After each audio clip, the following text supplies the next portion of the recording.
नमस्कार। देश काल में आपका स्वागत है। मैं हूं मुकेश कुमार। दोस्तों, कहते हैं ना कि किसी के कहने से चने के झाड़ में नहीं चढ़ना चाहिए, वरना हाथ पांव टूट जाते हैं। यूक्रेन के मामले में यही हो रहा है। यूक्रेन को पश्चिमी देशों ने, अमेरिका ने, यूरोप के देशों ने बहुत चढ़ाया और वहाँ की लीडरशिप में इस तरह की भावना पैदा की कि आपको तो नाटो का मेंबर होना चाहिए, आपको यूरोप के साथ होना चाहिए। ये तमाम सब्ज बाग दिखाए गए, तमाम तरह के लालच दिए गए और यूक्रेन में तख्ता पलट तक करवाया गया। उसके बाद ज़ेलेंस्की जैसा एक व्यक्ति उस देश का सर्वे सर्वा बन गया और उसके नेतृत्व में यूक्रेन तबाही का एक ज़बरदस्त मंजर देख रहा है। अब हालत ये हो गई है कि यूक्रेन का भविष्य अंधकार में दिख रहा है। उसके बहुत से कारण हैं जिन पर आज मैं आपसे चर्चा करने जा रहा हूं, लेकिन सबसे बड़ा कारण तो यही है कि जो चूक यूक्रेन ने की थी अपने भविष्य के बारे में निर्णय लेकर, गलत निर्णय लेकर, उसकी सज़ा वो भुगत रहा है और आगे भी भुगतेगा। कुछ दिनों से चर्चा चल रही है कि एक 28 पॉइंट्स का फ्रेमवर्क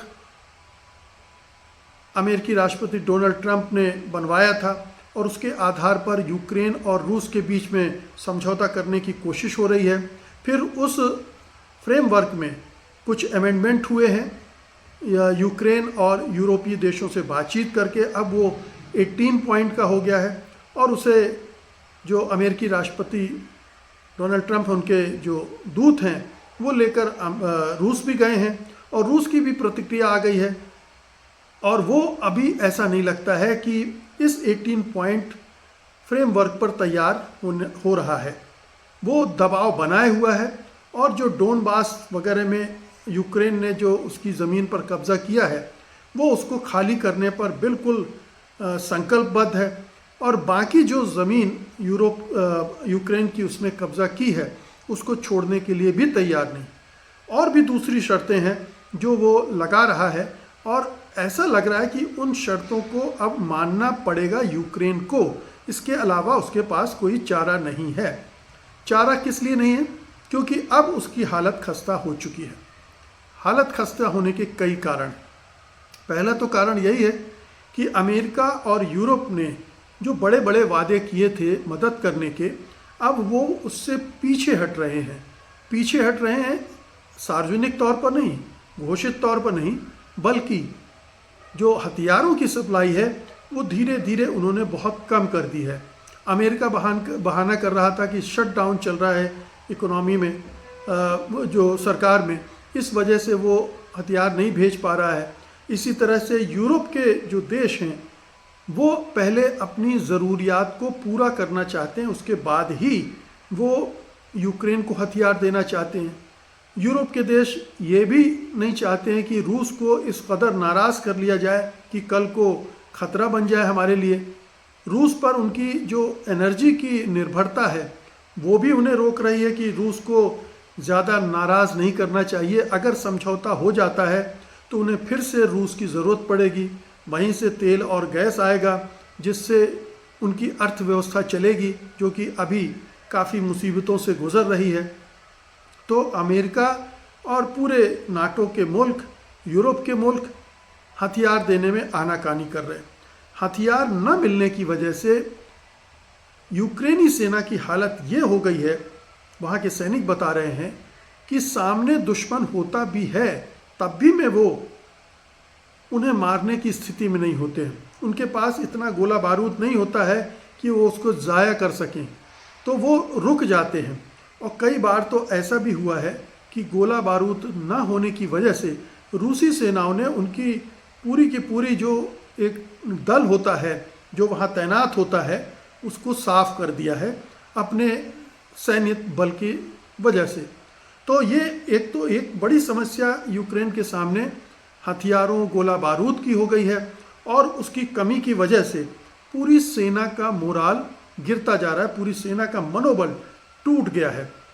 इतना टूट गया है कि अब उन्हें लग रहा है कि जीत तो होनी नहीं है, और जब जीत नहीं होनी है तो इस तरह के युद्ध में हम क्यों लड़ रहे हैं। इसी का नतीजा है कि तकरीबन 56,000 सैनिक यूक्रेनी सेना से भाग खड़े हुए हैं। भगदड़ मची हुई है यूक्रेनी सेना में।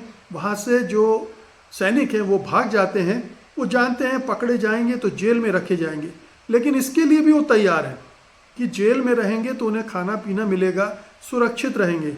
लेकिन ऐसे युद्ध के मैदान में हथियार भी ना हो, खाने पीने को भी ना मिले, छुट्टियां भी, साल में केवल 20 दिन की छुट्टियां सैनिकों को दी जा रही हैं, और वो भी मिल पाएगी या नहीं मिल पाएगी वो भी निश्चित नहीं है। फिर जहां मोर्चे पर वो तैनात हैं वहां उन्हें कई कई दिन तक सोने को नहीं मिल रहा है, खाने पीने की कमी पड़ चुकी है। तो जाहिर है कि जो युद्ध के मैदान में जान हथेली पर लेकर खड़ा है वो देख रहा है कि वो किस हालत में है, जहां युद्ध लड़ना बेमानी है, क्योंकि उधर रूसी सेना पूरी ताकत के साथ आक्रमण कर रही है। उसके पास हथियार, गोला बारूद भी है, और सैनिकों की संख्या भी यूक्रेन के मुकाबले कई गुना ज़्यादा है। तो 76,000 सैनिक तो छोड़कर भाग चुके हैं और हर दिन भाग रहे हैं, और उधर जो सैनिक छुट्टी पर जाता है वो लौटकर ही नहीं आता है। ऐसे सैनिकों की संख्या भी लाखों में है, लाख से ऊपर है। तो वो सैनिक और ये सैनिक, अब सोचिए कितनी सैनिकों की, यूक्रेन की सेना ही बहुत बड़ी नहीं थी, और उसमें से भी अगर ये सैनिक भाग रहे हैं या नहीं लौट रहे हैं तो कितनी अकाल कमी पड़ रही होगी। और इधर ये हुआ है कि कम उम्र के बच्चों को पकड़ पकड़ के सेना में भेजा जा रहा है।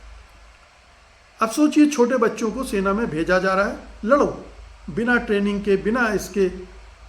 तो एक और असंतोष पैदा हो रहा है सेना में भी और उधर जनता के बीच भी, कि ये कैसी लड़ाई है जिसमें हमें हमारी कोई मदद भी ठीक से नहीं कर रहा है, हमारे पास लड़ने के लिए हथियार भी नहीं है, खाना पीना नहीं है, और उस पर ये हमारे बच्चों को भी भेज रहे हैं। और इससे भी बड़ी एक और समस्या उभर कर आ रही है, और वो ये है कि सेना के उच्च अधिकारियों में और सरकार में जो बैठे लोग हैं उनमें ज़बरदस्त करप्शन फैल गया है, ज़बरदस्त करप्शन फैल गया है, और इसकी खबरें लगातार आ रही हैं। और अभी हाल में ही जो राष्ट्रपति कार्यालय के प्रमुख हैं अंड्री यरमाक, उनको इस्तीफ़ा देना पड़ा क्योंकि एंटी करप्शन एजेंसियों ने उनके घर पर छापेमारी की भ्रष्टाचार के आरोपों में। जब आपके अधिकारी ही ईमानदार नहीं है, जिनके निर्देशों पर आप लड़ रहे हैं, आपकी सरकार ही ईमानदार नहीं है, आप वहाँ जान हथेली पे लेकर लड़ रहे हैं, और इधर आपके अधिकारी और जो सरकारी कर्मचारी हैं या अधिकारी हैं या पॉलिटिशियन हैं वो मौज मस्ती कर रहे हैं, तो जाहिर है कि उनका मनोबल तो प्रभावित होगा, वो मनोबल टूटेगा ही। उनमें एक ये भावना पैदा हो रही कि उनके साथ अन्याय हो रहा है। इसी तरह से जो यूक्रेन का अमीर तबका है वो युद्ध में किसी तरह से ना मदद कर रहा है ना हिस्सा ले रहा है। तो ये फांक भी पड़ गई है कि अमीर लोग तो जैसे उसी तरह से अपना जीवन गुजार रहे हैं जैसे पहले गुजारते थे।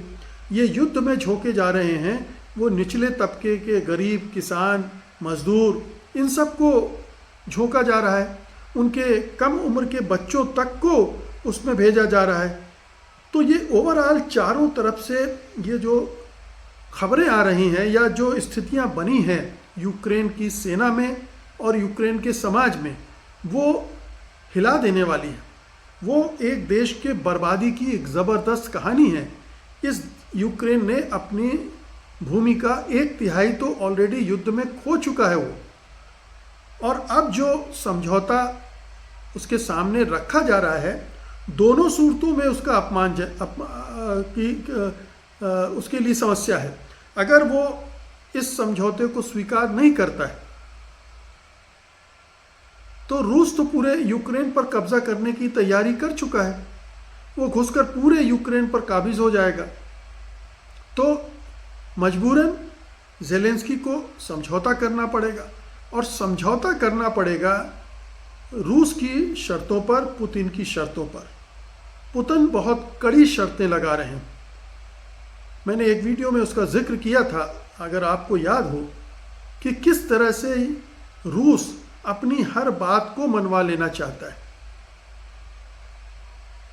सवाल युद्ध इस मुद्दे पर शुरू हुआ था कि यूक्रेन ये कह रहा था कि हम नाटो के मेंबर बनेंगे, और रूस उसमें अपना खतरा देख रहा था कि नाटो अगर यूक्रेन में आ गया तो उसकी सेना उसकी सीमाओं से बिल्कुल वहाँ पर खड़े हो जाएगा और कभी भी रूस पर आक्रमण भी कर सकता है, रूस को परेशान भी कर सकता है। वहाँ से ये लड़ाई की सिलसिला शुरू हुआ था।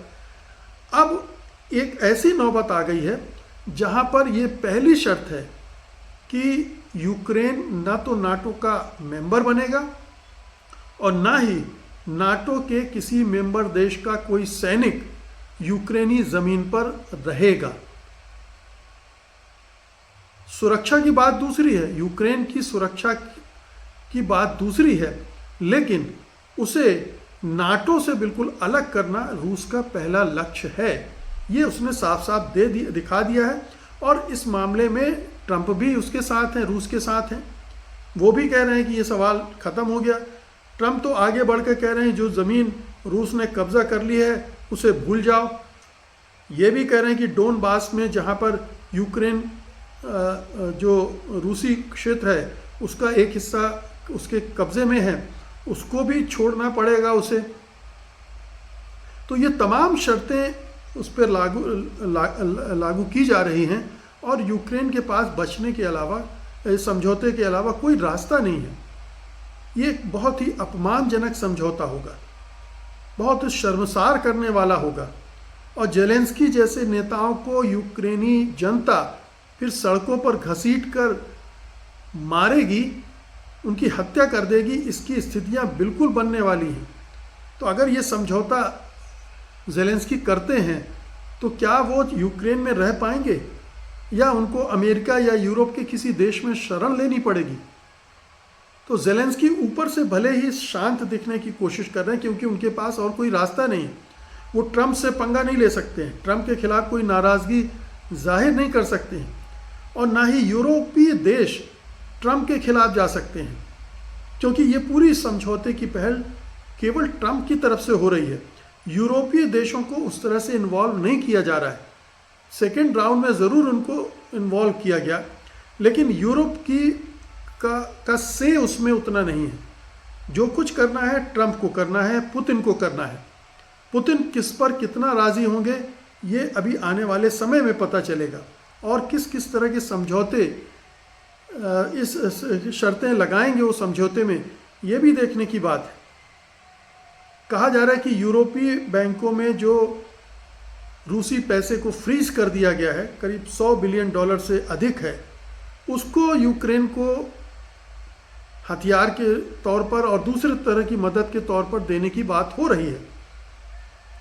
लेकिन वो इतनी आसान भी नहीं है, और अगर यूरोपीय देश ऐसा करेंगे तो फिर रूस के कोप के भाजक भी बनेंगे, क्योंकि वो रूसी पैसा है, और समझौता हुआ तो रूसी चाहेंगे कि वो जो पैसा उनका फ्रीज हुआ है, चाहे वो अमेरिकन बैंक्स में हो चाहे यूरोप के बैंक में, वो उन्हें वापस मिले।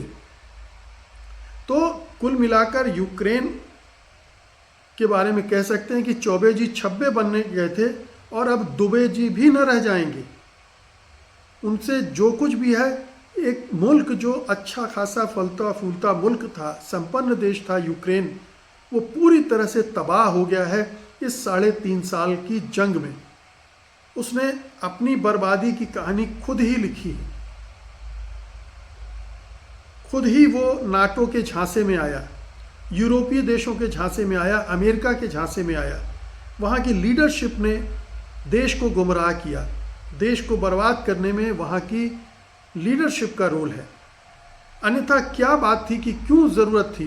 ये रूस से एक समझौता हो सकता था सुरक्षा का, नाटो के पास जाने की ज़रूरत ही नहीं थी। लेकिन आप को लग रहा था कि अमेरिका महाशक्ति है और ये लगातार चल रहा था। अब तो हालांकि बहुत सारे समीकरण दुनिया के बदल चुके हैं, लेकिन जब 10-15 साल पहले ये प्रक्रिया शुरू हुई थी नाटो से जुड़ने की यूक्रेन में, तब से ये खतबदा रहा था। और उसी की वजह से 2014 में एक हमला करके रूस ने एक हिस्से पर उसका कब्जा किया और उसके बाद फिर अभी 3.5 साल से ये जंग चल रही है 2022 से, और ये रुकने का नाम नहीं ले रही। रूस किसी तरह से रुकने को तैयार नहीं है और ये समझौता जो ट्रंप चाह रहे थे कि उनके आने के 24 घंटे के अंदर हो जाएगा, वो अब 12वें महीने में प्रवेश कर रहा है। वो समझौता नहीं हो पा रहा है और ट्रंप थक चुके हैं। और ट्रंप सबसे ज़्यादा नाराज़ खफा हैं तो ज़ेलेंस्की से, क्योंकि वो किसी भी तरह से शांति चाहते हैं, भले ही उससे यूक्रेन का नुकसान हो, ज़ेलेंस्की का नुकसान हो। वो पुतिन की शर्तों को मानने के लिए किसी भी तरह सूरत में तैयार है। तो देखना यह है कि ये समझौता कब होता है, किन शर्तों पर होता है, और यूक्रेन जब समझौता होता है तो क्या क्या गंवा चुका होगा, ज़ेलेंस्की का क्या होता है, वहाँ की जनता इस 3.5 साल के युद्ध के बाद उस पूरे तबाही से कैसे उभरती है, और ये पश्चिमी देश जिन्होंने उसे तबाही में झोंका है वो उसकी कितनी और कैसी मदद करते हैं। बहुत बहुत शुक्रिया आपका, धन्यवाद, नमस्कार।